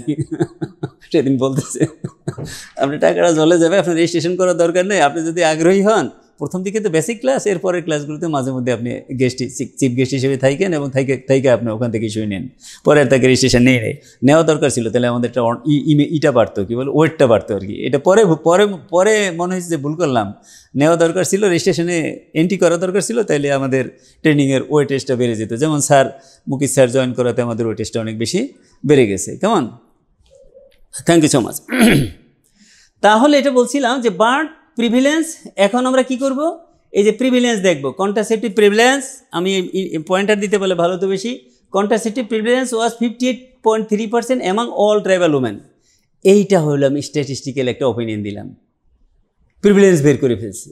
এখন এটা সেকেন্ডারি ডাটা, কারণ সেকেন্ডারি ডাটাতে কি থাকবে, অ্যানালাইসিসের রেজাল্টটা থাকবে, তো অ্যানালাইসিসের রেজাল্টই হচ্ছে কি প্রিভিলেন্স। 3 নম্বর হলো but prevalence in different tribal race was as follows, এবং 5টা যে ট্রাইবাল রেস আমরা দেখছি তার মধ্যে এই পার্সেন্টেজ আমরা পাইছি। তাহলে এই যে প্রিভিলেন্স দিলাম এটা হচ্ছে result of analysis. Result of analysis যখন আমি দিব তখনই এটা কি হবে, সেকেন্ডারি ডেটা হবে। তারপরে আরেকটা বোধহয় আছে সম্ভবত বৈশিষ্ট্য, ইয়েস আরেকটা আছে হলো আমরা সেখানে দেখতে পেলাম, এই 2 নম্বরের অ্যারোটা দেখেন, আমি কিছু সুইচ ওভার করবো সময় বাঁচানোর জন্য। 2 নম্বর অ্যারোটা দেখেন, educational level of the respondents was found to have significant relationship with the prevalence of contraceptive use. আমরা দেখতে পাচ্ছি ট্রাইবাল উমেনদের মধ্যে যারা একটু শিক্ষিত বেশি তারা কি করে, কন্ট্রাসেপটিভ প্র্যাকটিসটা বেশি করে। তাহলে কি আছে, স্ট্যাটিস্টিক্যাল সিগনিফিকেন্ট আছে, আমরা প্রমাণ করছি, আসলেই প্রমাণ করছি। দেখছি যে আমরা কাই স্কোয়ার হয়েছে 8.3.7, এটা কেন হলো এটা আবার আজকের ক্লাসে না, আমরা পরের ক্লাসে আলাপ করব, কনসার্ন ক্লাসে। আর পি ভ্যালু হচ্ছে লেস দেন কি 0.05, তার মানে সিগনিফিকেন্ট। এই আমরা একটা ওপিনিয়ন দিতে পারলাম, ইয়েস। একটা হলো ফার্স্ট লাইন যে রেজাল্ট পাইছি সেটা হলো prevalence of contraceptive use among the tribal women এত %, আবার ব্রেকআপ দিয়ে আলাদা যে ট্রাইবাল গ্রুপ তাদের মধ্যে এত %, এবং আলটিমেটলি পেলাম এডুকেশনের সাথে কন্ট্রাসেপটিভ প্র্যাকটিসের কি আছে, সম্পর্ক আছে। তাহলে এটা কি হলো, এটা স্ট্যাটিস্টিক্যাল অ্যানালাইসিসের রেজাল্ট হলো, এটা হলো সেকেন্ডারি ডেটা। এখন আপনাদের কাছে ইন্টারেস্টিং প্রশ্ন, আমরা এটা বলে এই চ্যাপ্টার শেষ করব, সেটা হলো what is the characteristics of tertiary data. এখানে কিন্তু দেখেন আমরা যেটা বলছিলাম সেকেন্ডারি ডেটাতে আসার পরে হারিয়ে গেছে, কি হারিয়ে গেছে বলেন তো, বীরু চাকমা, অঞ্জিলা ত্রিপুরা, এরা সবাই হারিয়ে গেছে, কিন্তু কেউ নাই আর। এই যে দেখেন, এই যে ঢাকা শহর যখন হয়েছে, এই ধানমন্ডি আপনারা যখন এখন থাকেন, আপনারা ভিআইপি পার্সনরা, এই ধানমন্ডি তো কৃষকের বাড়ি ছিল, সাধারণ মানুষের বাড়ি ছিল, তাদেরকে আপনারা উচ্ছেদ করে দিয়েছেন, উচ্ছেদ করে আপনারা নিজেরা বিলাসবহুল বাড়ি বানিয়েছেন। হ্যাঁ, আপনারা করেন না, সরকার করছে, তারা কিন্তু হারিয়ে গেছে ইতিহাসের অন্তরালে। তো এইরকম যখন সেকেন্ডারি ডেটা আসলো, তখন প্রাইমারি ডেটার যে বৈশিষ্ট্য, যারা এখানে কন্ট্রিবিউট করছে, যাদেরকে দিয়ে রিসার্চ করে আপনি পিএইচডি পাইতেছেন, আপনি ফান্ডিং পাইতেছেন, আপনি ইন্টারন্যাশনালি এই যে ডক্টর ইউনূস সাহেব এত বড় হয়েছেন, যাদেরকে দিয়ে করেছেন তারা কিন্তু ইতিহাসের অন্তরালে হারিয়ে গেছে। সেকেন্ডারি ডেটা যখন আসছেন তখন আর এই যে চাকমা, মারমা, হাজং, ত্রিপুরা যাদের বেলা খাসিয়া যা ছিল তারা কিন্তু আর নাই। এটা হলো একটা কি বলে ট্র্যাজেডি না, মানে এটা একটা বৈশিষ্ট্য আর কি। আচ্ছা, এখন একটু বলেন তো টারশিয়ারি ডেটার বৈশিষ্ট্য কি? এটা যে বলতে পারবে তাকে বিশাল একটা ক্লেপ দিব। What is the characteristics of tertiary data? আমি জিজ্ঞেস করি কী কারণে জানেন? এটা তো আপনারা যারা জানেন, টিচিং মেথোডোলজি করছেন অনেকেই, টিচিং মেথোডোলজির একটা অন্যতম বৈশিষ্ট্য হলো যে এই অ্যাটেনশনটা স্ট্রং করার জন্য, কানগুলো খরগোশের মতো খাড়া হওয়ার জন্য। তাইলে জিজ্ঞেস না করলে কিন্তু এটা হয় না। জিজ্ঞেস করলে যখন আপনি যে আপনার মনে আসতেছে না, পারেন তো অবশ্যই সবাই পারেন, কিন্তু হয়তো এই মুহূর্তে মনে আসতেছে না, তখন আপনার এটা জিজ্ঞেস করলে আপনার অ্যাটেনশনটা হয়, ডাইরেক্ট হয়। তাহলে টারশিয়ারি ডেটার যদি এটা একটু বলেন, কাইন্ডলি বৈশিষ্ট্যটা একটু বলেন sir, madam. Summary, good good, thank you so much. একটা ক্ল্যাপ দিই আমরা, have a big clap, have a big clap, have a big clap. আমি কিন্তু সালমাকে পার্সিয়ালিটি করি নাই যে আমাকে রোগীর ব্যাপারে সহযোগিতা করে, এই জন্য পার্সিয়ালিটি করি নাই। আসলে সে ঠিকই বলছে, হয়তো আর একটু রিফাইন্ড ভাষায় বলতে হবে, সেটা হয়তো ভিন্ন, কিন্তু সামারি এটা ঠিক আছে। তাহলে টারশিয়ারি ডেটার বৈশিষ্ট্য দুইটা মনে রাখবেন, condensed and digested. Original data already have become condensed and digested, হজম হয়ে যাবে। কারণ যখন ডাইজেস্টেড হয়ে যায় তখন কিন্তু আর আপেল পাবো না আমি খুঁজে। আমার ব্লাডের মধ্যে কি আপেল পাবো না, সেখানে সুগার পাবো বা যা যা ইয়ে থাকে, যা যা ইনগ্রেডিয়েন্ট থাকে সেটা পাবো, কিন্তু আলটিমেটলি তো ব্লাডেই যায়। তাই ডাইজেস্টেড হয়ে তারপর যখন ব্লাডে চলে যাবে, মেটাবলিজমটা বাদ দিলাম, সেটা ভিন্ন জিনিস, তাহলে কিন্তু তখন আর আপেলের অস্তিত্ব কিন্তু আমি আর খুঁজে পাবো না। তাহলে টারশিয়ারি ডেটা আর those data when the secondary data have already become কি digested and condensed বা condensed and digested। তাহলে সেটা হলো কি, আলটিমেটলি আমরা একটা কনক্লুশন এইভাবে দিতে পারি, কন্ট্রাসেপটিভ প্রিভিলেন্স এই রেজাল্টের যদি বলে, আচ্ছা এই রেজাল্টটা যদি, এই রিসার্চটা যদি আমরা 500 উমেনের উপরে করি আর 5 পাতা করে যদি আমরা একটা থাকে কোশ্চেনিয়ার থাকে, তাহলে কতটা পেজ হবে? 2500। এই 2500 ভলিউম হলো প্রাইমারি ডেটার ভলিউম। সেকেন্ডারি ডেটা হলো যখন আমি এটাকে অ্যানালাইসিস করব, একটা থিসিস রিপোর্ট লিখব, হ্যাঁ, তো এই থিসিসটা পাবলিকেশনে যাওয়ার আগে থিসিসটা যখন লিখব তখন কত পাতা হবে থিসিসটা? 100, 150 বা 200 ধরলাম, 200। তাহলে 2500 থেকে নেমে আসলো 200-তে। তাহলে প্রাইমারি ডেটার ভলিউম হলো 2500, সেকেন্ডারি ডেটা পাতা, সেকেন্ডারি ডেটার ভলিউম হলো কত? 200 পাতা। এবং এইটা যদি আমি করি কি বলে, প্রেজেন্টেশন দিই 30টা স্লাইডে 30 পাতা, যদি 1 পাতা করে হয়, আবার যদি পাবলিকেশন করি তাহলে 5 পাতা, তাহলে আলটিমেটলি 2500 পাতা নেমে আসলো কয় পাতায়? 5 পাতা। এই 5 পাতা পর্যন্ত কি সেকেন্ডারি ডাটা, 250 পাতা থেকে 5 পাতা পর্যন্ত হলো সেকেন্ডারি ডাটা, 2500 পাতা হলো প্রাইমারি ডাটা।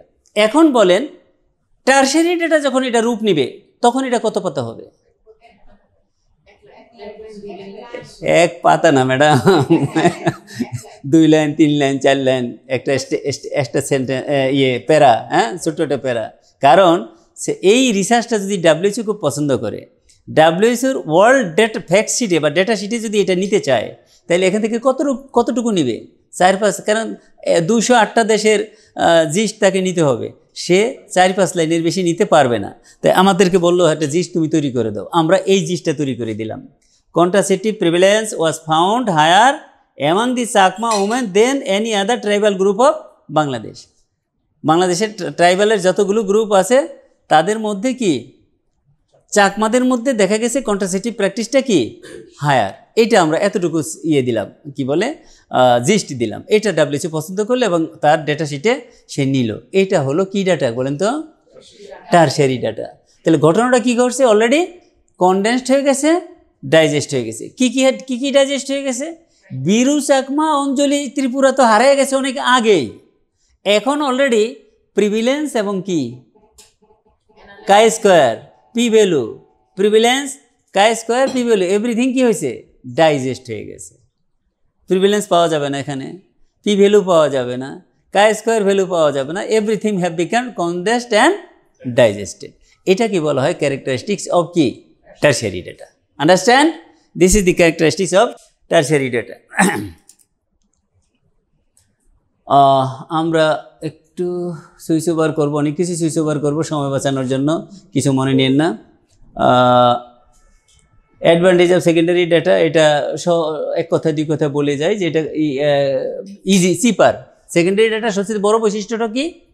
চিপার, এটা চিপ। কেমন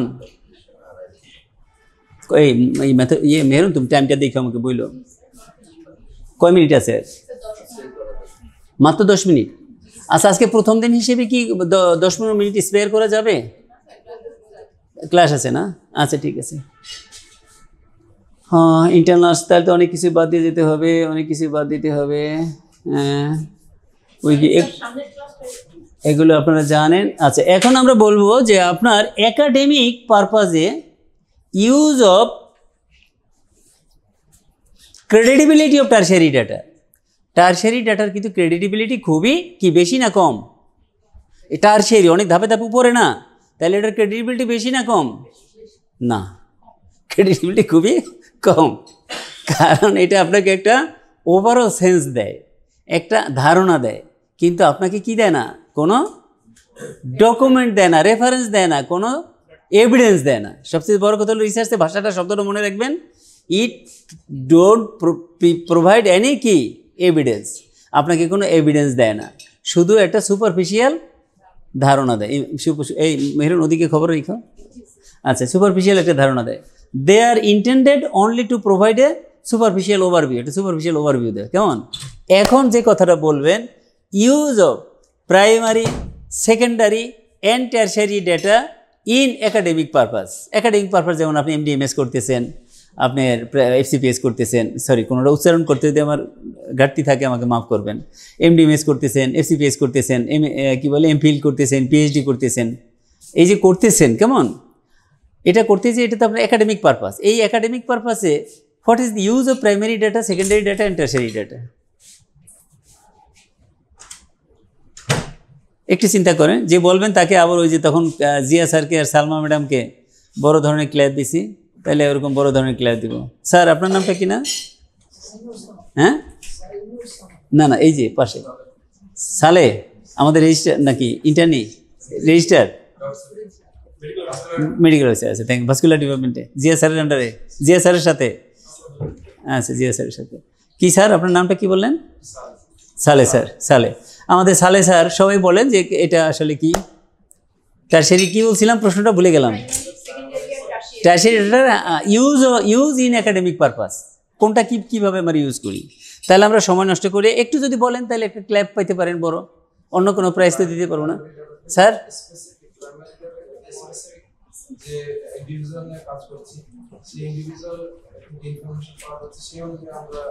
হ্যাভ এ বিগ ক্ল্যাপ, খুবই থিমটা বলছে, have a big clap, big clap, big clap. আমরা দেখি একাডেমিক রিসার্চের ক্ষেত্রে based on primary data, no research, academic research other than some few exception, এটা সেকেন্ডারি ডেটার উপরে হয় না। সেকেন্ডারি ডেটার উপরে কোনো এমন রেয়ার কিছু বিষয় যেটা আপনি প্রাইমারি রিসার্চ কন্ডাক্ট করে আপনার জন্য দুঃসহ, আপনি স্যাম্পল পাবেন না, আপনি রেসপন্ডেন্ট পাবেন না, সেই সমস্ত ক্ষেত্র ছাড়া আপনার সেকেন্ডারি ডেটার উপরে আপনার এমফিল, পিএইচডি বা এখন বর্তমানে আমাদের এমএস, এমডি বা বড় ডিগ্রিগুলো হবে না। তাহলে এটা হলো it will be conducted only on the basis of the কি প্রাইমারি ডাটা। সেকেন্ডারি ডাটা হলো আপনাকে গাইড করবে, আপনি ওই যে কম্পেয়ার করেন আপনার ঠিক আছেন কি না, আগেরটার পি ভ্যালু কেমন আছে, আপনারটার পি ভ্যালু কেমন আছে, আগেরটার রিসার্চ ডিজাইন কী আছে, আপনারটার রিসার্চ ডিজাইন কী আছে, এটার সাথে কম্পেয়ার করেন। সাম আইডিয়া, ওভারভিউ, একটা ধারণা পান কি থেকে? সেকেন্ডারি ডাটা থেকে। সেকেন্ডারি ডাটা কিন্তু আপনি সাধারণত রেফারেন্সে দেওয়া কি যায় না। আমরা দেই কখন? যে লিটারেচার রিভিউ করি না, লিটারেচার রিভিউর পার্টে আমরা শুধু কি করি, এই টারশিয়ারি ডাটাটা আমরা, সেকেন্ডারি না টারশিয়ারি ডাটাটা আমরা ইনক্লুড করি। কিন্তু আপনার মূল টেক্সটে, অ্যানালাইসিসে কিন্তু আপনি টারশিয়ারি ডাটাটা ইনক্লুড করতে পারবেন না, কারণ এটা আপনাকে ভ্যালিড কম্প্যারিজন আপনাকে দিবে না। Types of types of data according to frequency, এটা আমরা সংক্ষেপে যাব, কারণ আপনারা জানেন যে এটা তিনভাবে অ্যাকর্ডিং টু ফ্রিকোয়েন্সি। এতক্ষণ আমরা বললাম অ্যাকর্ডিং টু কি, এতক্ষণ যেটা বললাম according to source, primary, secondary, tertiary. আর অ্যাকর্ডিং টু ফ্রিকোয়েন্সি ডিস্ট্রিবিউশন আমরা তিনটা ওখানে দেখে আসছিলাম, কয়টা যেন? Raw data, group data without class interval আর group data with class interval. এখানে আমরা দেখাইছি একটা যে 50 জন স্টুডেন্ট আছে একটা ক্লাসে প্রাইমারি স্কুলে, তারা যে পরীক্ষা মার্ক পাইছে সেটা যদি যে 1 নম্বর সিরিয়াল সে কত পাইছে, 2 নম্বর সিরিয়ালের কত পাইছে, এভাবে দেখতে দেখতে আমরা দেখলাম যে 20 নম্বর সিরিয়াল, এটা হলো সিরিয়াল মানে রোল নম্বর না, সিরিয়াল করছি হলো অ্যাসেন্ডিং অর্ডারে সাজানোর সিরিয়াল। তো দেখা যাচ্ছে সর্বনিম্ন 4 নম্বর পাইছে, সর্বোচ্চ বলেন উচ্চারণ করেন একটু, সর্বোচ্চ 20 নম্বর পাইছে, কেমন অ্যাসেন্ডিং অর্ডারে। এইটাকে রডাটা যদি আমরা ডিসেন্ডিং অর্ডারে সাজাই তাহলে আবার দেখবো সর্বোচ্চ 30 নম্বর পেয়েছে, তার সিরিয়াল 1 হয়ে গেছে, আর সর্বনিম্ন 4 নম্বর পেয়েছে। এইটা হলো র ডাটা, কেমন। আমরা এটাকে group data without interval, without class interval এইভাবে সাজাতে পারি। 4 পাইছে কত জনে, 16 পাইছে কত জনে, 30 পাইছে কত জনে, এইভাবে যদি আমরা সাজাই এটাও কিন্তু একটা গ্রুপ ডাটা। এই গ্রুপ ডাটা হলো without class interval, without class interval. আরেকটাভাবে আমরা হায়ার ভার্সনও গ্রুপ করতে পারি এইভাবে, এটি সাধারণত ইউজ করা হয়। ওইটা স্ট্যাটিস্টিক্যালি ইউজ কম, তবু আমাদের জানা দরকার। এইটার ইউজ বেশি, যে আমরা কি করি একটা ক্লাস রেঞ্জ দিই, এই রেঞ্জটাকে বলে ক্লাস কি ইন্টারভেল। এই ক্লাস ইন্টারভেল দিয়ে আমরা 1 থেকে 5 পর্যন্ত নাম্বার পাইছে কত জনে, এবং আলটিমেটলি 26 থেকে 30 পাইছে কত জনে, এইভাবে আমরা সাজাই। এইভাবে যে সাজাই এইটাও হচ্ছে একটা টাইপস অফ ডেটা বা ডিস্ট্রিবিউশন অফ ডেটা। এটাকে বলে হলো আপনার কি group data with class interval. আরেকটা টাইপস আছে, সেটা on the basis of variable. এটা আমরা বলছি আজকে ডিসকাস করব না, আমরা ডিসকাস করব যেদিন আমরা ভেরিয়েবল ডিসকাস করব সেদিন, যে এই শেষ হওয়ার 5 মিনিট আগে কিন্তু দিয়ে দিবা। আচ্ছা দিও না, আজকে দিও না, কারণ আজকে তো সবগুলো আলোচনা হয়নি, আজকে দিও না। তাহলে data generated from qualitative variable থেকে যেই ডেটা জেনারেট করে সেটা ভাগ করা যায় কয়ভাবে, nominal data and ordinal data. আর কোয়ান্টিটেটিভ ভেরিয়েবল থেকে যেই ডেটা জেনারেট করে সেটা ভাগ করা যায় কয়ভাবে, 2 ভাবে। একটা হচ্ছে ডিসক্রিট ডেটা, একটা হচ্ছে কন্টিনিউয়াস ডেটা, কেমন। এটা হলো আপনার ওই যে র ডেটা গ্রুপ ডেটা আমরা আগেই দেখেছিলাম, সেটার বিভাজনটা। এখন আমরা সংক্ষেপে যেটা আলোচনা করব যে ডেটা প্রেজেন্টেশন কীভাবে করা হয়। একটা হলো অ্যারে, একটা হলো স্টেজিং অর গ্রুপিং, আর একটা হচ্ছে প্রোডাকশান, আর একটা হচ্ছে tabular presentation, visual presentation and graphical presentation, কেমন। এই 4টা এইভাবে ডেটাটা প্রেজেন্ট করবেন, কারণ এগুলো আপনাদের জানা দরকার। অবশ্যই আপনারা জানেন, তারপরে আর একটু ভালোভাবে জানতে হবে। আপনি রিসার্চ করছেন, আপনার স্ট্যাটিস্টিশিয়ানকে দিয়ে দিচ্ছেন, সে আপনাকে অ্যানালাইসিস করে দিল, এখন তাকে আপনি ইনস্ট্রাকশন দিবেন না যে আমার ডেটাগুলো তুমি এইভাবে সাজাও, এইভাবে সাজাই আমাকে দাও। আপনি যদি নিজে না করেন, আর যদি আপনি ক্যাপাবল হন নিজে করেন, তাহলে তো কোনো কথাই নেই, কেমন। তাহলে অ্যারে মানে অ্যারেঞ্জমেন্ট, যেটা আমরা আগে দেখাইলাম, অলরেডি অ্যারে হয়ে গেছে, ওটা আমরা রিপিট করব না। স্টেজিং আর গ্রুপিং এটাও আমাদের হয়ে গেছে, ওই যে আমরা গ্রুপিং করলাম না, with class interval without class interval, এটাও কিন্তু একটা প্রেজেন্টেশন। আর একটা হলো টেবুলার প্রেজেন্টেশন, প্রোডাকশান। এই প্রোডাকশানটা আমরা দেখাবো যে ডেটা ক্যান বি প্রডিউসড। আমরা এই ফিল্ড থেকে যেই পর্যায়ে ডেটা কালেকশন করি, ডেটাটা সবসময় সেই পর্যায়ে থাকে না। আমরা নতুন data, new data can be produced in your research room. আপনি রুমে বসে নতুন ডেটা প্রডিউস করতে পারেন। এটা একটা এক্সাম্পল যদি একজনে দেন খুব খুশি হবে, বিশাল একটা ক্ল্যাপ দিব। আপনি যেই ডেটা সংগ্রহ করে আনছেন সেই ডেটা অ্যানালাইসিস না করেই, অ্যানালাইসিস করলে তো রেজাল্টই হয়ে গেল, রেজাল্ট না, আপনি নতুন ডেটা উৎপন্ন করতে পারবেন। এটা যদি এক্সাম্পল দেন খুব খুশি হব এবং খুব ক্লিয়ার দিব। আমি কি আগেও প্রশ্ন বুঝাতে পারছি কিনা ম্যাডাম? আপনার চাহনি দেখে মনে হয় আমি প্রশ্নটা ক্লিয়ার করতে পারি নাই, ঠিক কিনা? আমার ধারণা ঠিক আছে কিনা? ঠিক। আমি বলছি যে আপনি এক ধরনের ডেটা তুলে নিয়ে আসলেন, আপনার বয়স কত নিয়ে আসলাম, আপনার বয়স কত নিয়ে আসলাম। এখন এই ডেটা দিয়ে আমি নতুন একটা ডেটা আবার উৎপন্ন করতে পারবো ঘরে বসে, অ্যানালাইসিস না, নতুন একটা ডেটাই উৎপন্ন করতে পারবো। এটাকে বলে প্রোডাকশন, প্রডিউস ডেটা। স্যার না, সেটা তো গ্রুপিং হয়ে গেল, কিন্তু নতুন ডেটা উৎপন্ন করব না, ডেটার নামই হবে নতুন ডেটা, সেটার আলাদা নাম হবে নতুন ডেটা। একটু মাথা খাটালে পারবেন কিন্তু। আচ্ছা আমি একটা ক্লু দেই, এটা একটু জানা দরকার, ক্লু দেই। আমি সবার ইনকাম, আপনাদের কার কত প্র্যাকটিস করেন গোপন খবর নিয়ে আসলাম, যে মানে এক্সট্রা স্যালারি কে কত আর্ন করেন, কথার কথা, অথবা total earning, gross earning, gross আপনার মান্থলি ফ্যামিলি, আপনার মান্থলি পার্সোনাল ইনকাম। তো এটা আমি নিয়ে আসলাম, সেখানে দেখলাম মুকিত স্যার কত 20 নাকি বেশি বলবো 20 লাখ, জিয়া স্যার 18 লাখ, এইভাবে নামতে নামতে হয়তো এই সালে স্যার নতুন মানুষ, সে বেশি না হয়তো 5 লাখ, এরকম আমি হয়তো ম্যাডামদের বললাম না, সালমা ম্যাডাম হয়তো 25 লাখ, হ্যাঁ গাইনির তো বেশি। তো এখন এই নিয়ে আসলাম। এখন এখান থেকে নতুন একটা ডেটা আমি জেনারেট করতে পারি। কি বলেন তো? আরেকটু ম্যাডাম কাছাকাছি আসেন, আরেকটু থিঙ্কিং প্রসেসটাকে। Yes, thank you, have a big clap, হয় নাই, একটু বড় করে বিগ ক্ল্যাপ। অর্থাৎ এটার থেকে আমরা কি করি, সোশিও ইকোনমিক ক্লাসটা আমরা করতে পারি। যেমন আমার কম ইনকাম, আমি পড়বো, তাহলে আমি হায়ার ক্লাসে পড়বো না, আমি হয়তো মিডিল বা লোয়ার মিডিল অথবা লোয়ার এই গ্রুপে পড়বো। মুকিশ স্যার, জিয়া স্যার, তারা হয়তো মনে করেন কি হায়ার গ্রুপে পড়বে বা এরকম। অর্থাৎ এটা দিয়ে আমি নতুন যে করলাম সেটা হলো সোশিও ইকোনমিক কি স্ট্যাটাস না গ্রুপ বা সোশিও ইকোনমিক ক্লাস বলা হয়, সোশিও ইকোনমিক ক্লাস। এইটা হবে নতুন কি ডেটা। কিন্তু ডেটাটা আমি কালেকশন করছিলাম কি ফর্মে, ইনকাম ফর্মে। ঠিক একইভাবে আমি যদি এইজ এবং হাইট এবং ওয়েট এটা যদি কালেক্ট করি, তাহলে নতুন একটা ডেটা আমি বানাতে পারি না? কি ডেটা বানাতে পারি? বিএমআই বানাতে পারি না? তখন ওই বিএমআইয়ের ভিত্তিতে আমি আবার কি যে হাই ক্লাস লো ক্লাসের মতো আমি আবার গ্রুপিং করতে পারবো, কি ক্লাস করতে পারবো। কি class? Under weight, normal, over weight, moderate obese, severe obese, very severe obese, এটা কি বলা হয় না, একটা টার্ম আছে না, মরবিড না, মরবিড গ্রুপ। তো এইগুলো আমি করতে পারবো। এটাকে বলে হলো ডেটা কি জেনারেশন, হ্যাঁ, অথবা প্রোডাকশন বলা হয়। টেবুলার প্রেজেন্টেশন হলো তিন ধরনের টেবিল আছে। কয় ধরনের টেবিল বলেন তো?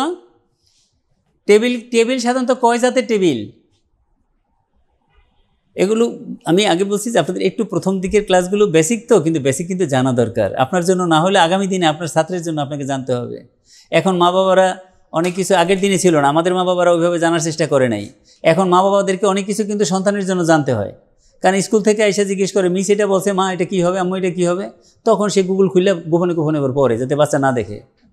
হ্যাঁ, তারপর বাচ্চাকে বলে, হ্যাঁ দেখো এটা এই হবে, এটাই হবে। তা জেনারেশন তো পাল্টে গেছে। সন্তানের জন্য পড়তে হয়, আর আপনাদেরকে কার জন্য পড়তে হবে? স্টুডেন্টের জন্য পড়তে হবে, কারণ তার সামনে তো আপনার ইমেজটা হাই রাখতে হবে যে আপনি রিসার্চ বোঝেন। আগের দিনে টিচারদের মতো করলে হবে না তো। আগের দিনে প্রফেসররা যেন বলতো যে এটা তো আমার কাজ নয়, আমার সিএর কাছে যাও, এটা বলে তো এখন আর হবে না। এটা আপনাকে রিসার্চ বুঝতে হবে, আপনাকে ছাত্রকে কনভিন্স করতে হবে। তাহলে কি বলছিলাম ম্যাডাম প্রশ্নটা? কাইন্ডলি টেবিল কয় রকমের এটা বলে বোধহয় শেষ করতে হবে।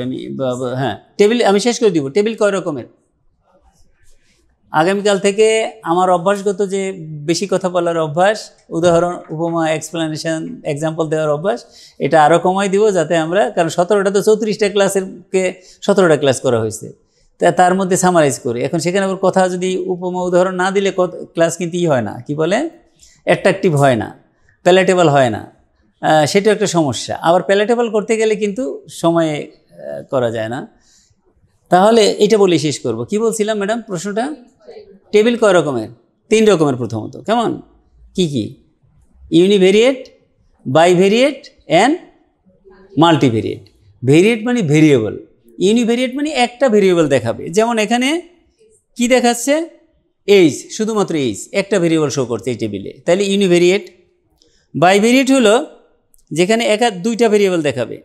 কি কি দেখাচ্ছে? এইজ এবং সেক্স বা জেন্ডার। আগের দিনে সেক্স বলতো, এখন আর বলে না, এখন জেন্ডার বলে। এই জন্য আমি দুইটি লিখছি, যেহেতু আগের দিনে বলতো এটা, এখন জেন্ডার বলে। যেহেতু সেক্স শব্দটার ভিন্ন একটা মিনিং আছে, এই জন্য এখন রিসার্চাররা এটাকে সেক্স শব্দ ব্যবহার করে না, এখন এটাকে জেন্ডার ব্যবহার করে। তাহলে এইজ এবং জেন্ডার দুইটা, এটা হলো কি বাইভেরিয়েট। এখানে একটা কথা একটু মনে রাখেন, 2 মিনিটে শেষ করে দিব। বাইভেরিয়েট আবার 2 রকম, সেটা আমরা আসতেছি পরে। বাইভেরিয়েট 2 রকম, সেটা পরে আসতেছি। আর একটা হলো কি মাল্টিভেরিয়েট। এখানে দেখেন ফিগার বসানো হয় 3টা। সেক্স মানে জেন্ডার, জেন্ডার আছে, এইজ আছে, আর একটা কী আছে? Smoking habit. 3টাকেই দেখানো যায়। তাহলে জেন্ডার আছে, এইজ আছে এবং স্মোকিং হ্যাবিট আছে, 3টা দেখানো যায়। 3টার বেশি দেখানো যায়, সেটা কমপ্লেক্স হয়ে যায়। সাধারণত মাল্টিভেরিয়েটে 3টাই দেখানো হয়, এর বেশি দেখানো খুব কম হয়, খুব কম টেবিলে দেখানো হয়। এখন সংক্ষেপে হলো যে বাইভেরিয়েট টেবিল 2 রকম। একটা হলো ডেসক্রিপটিভ, শুধুমাত্র বর্ণনামূলক। এই যে বর্ণনামূলক, যে জেন্ডার উপরে, পাশে হলো কি এইজ। তাহলে আপ টু 5 থেকে 5 বছর বয়সের কতজন মেল, কতজন ফিমেল। আবার লাস্টে 26 থেকে 30 বছর বয়স কতজন মেল, কতজন কি ফিমেল, শুধু ডেসক্রিপশান, এটা ডেসক্রিপটিভ বাইভেরিয়েট, মনে রাখেন ডেসক্রিপটিভ উচ্চারণ করেন, ডেসক্রিপটিভ বাইভেরিয়েট টেবিল। আর একটা হলো যে রিলেশনশিপ দেখা, এটাও বাইভেরিয়েট, যে দেখা যায় এডুকেশনের সাথে প্যারিটি, যাদের শিক্ষিত তাদের বাচ্চা বেশি, না যারা কম শিক্ষিত তাদের বাচ্চা বেশি। সালমা ম্যাডাম ভালো বলতে পারবে যে ম্যাডাম কি এরকম কোনো স্টাডি কি আছে, বা এমনি ওভারঅল আপনার গ্রস আইতে কী দেখেন সাধারণত লেখাপড়ার সাথে কি প্যারিটির সম্পর্ক আছে? আছে। ম্যাডাম যেহেতু বলছেন আমরা তো জানি না, আমার এই ব্যাপারে জ্ঞান নেই। তাহলে আমাদের দেখা যাচ্ছে সমাজে লেখাপড়ার সাথে এডুকেশনের লেভেলের সাথে প্যারিটির একটা সম্পর্ক আছে। এইটাকে আমরা প্রমাণ করব। দেখছি এখানে কাই স্কোয়ার পাইছি 15.334, পি ভ্যালু পাইছি <0.05। সুতরাং আমাদের এই স্টাডিটা, এটা study result, this study was কি significant, found significant relationship between কি education and parity, education level and parity. এই যে করা হয় এটা হলো আপনার কি বাইভেরিয়েট রিলেশনশিপ টেবিল। বলেন উচ্চারণ করেন, bivariate relationship table. Forget your position and degree, এটা ভুলে না গেলে কিন্তু লার্ন করতে পারবেন না। মজার একটা কথা বললাম, এখানে যখনই বসবেন তখন আপনার ডিগ্রি এবং পজিশন ভুলে যাবেন। মুখী স্যার মনে করবে আমি এই মাত্র MBBS পড়তেছি, তাইলে হয়তো লার্ন করা যাবে, নাহলে কিন্তু লার্ন করা যাবে না। মজা করলাম। তাহলে এটা হলো বাইভেরিয়েট রিলেশনশিপ টেবিল। কেমন?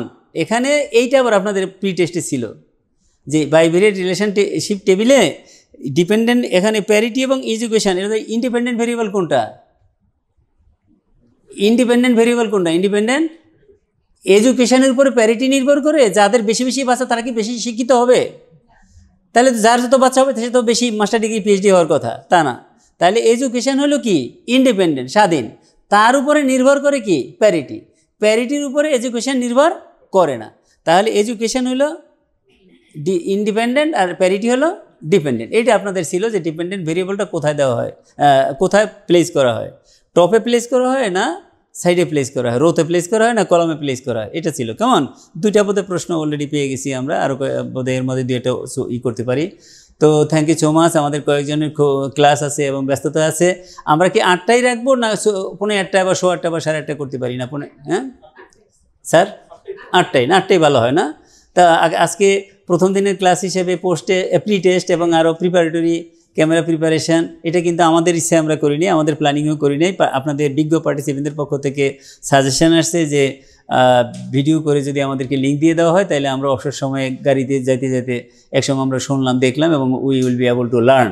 এবং আপনাদের পরামর্শে আমরা এই করার কি বলে ক্যামেরা দিয়ে আমরা ভিডিও করার উদ্যোগ গ্রহণ করেছি। আপনাদেরকে অনেক ধন্যবাদ।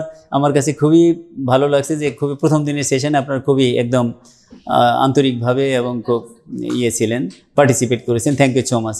আমার পক্ষ থেকে আপনাদেরকে একটা ক্ল্যাপ।